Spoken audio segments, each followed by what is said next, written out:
सिंध जे नाले वारनि शाइरनि जुमन दरबदर हलीम बाग़ी ऐं हाजी सांद पारां उमरकोट जे ॿोॾि मुतासिरनि खे ॿिनि वरनि जी मानी पहुचाइण लाइ वसावर कोशिशूं जारी आहिनि। सिंध जा ई सुरीला शहर ॻोठ रुहलवाह में कैंप क़ाइमु करे 5 ॾींहंनि खां मुख़िर हज़रात जी मदद सां रोज़ानो 50 देगियूं बिरयानी जूं पचाए ॿोॾि मुतासिरनि में विरहाइनि पिया। इन मौक़े ते जुमन दरबदर मीडिया सां ॻाल्हाईंदे चयो त हू पंहिंजे देशवासियुनि जी ख़िदमत करे पंहिंजो फ़र्ज़ निभाए रहिया आहिनि। हिन ॾुखी महिल में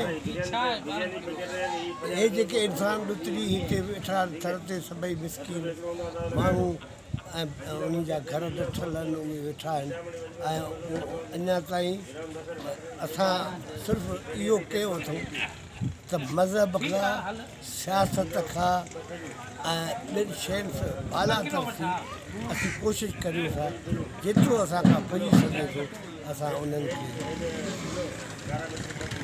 खाधो पहुचायूं।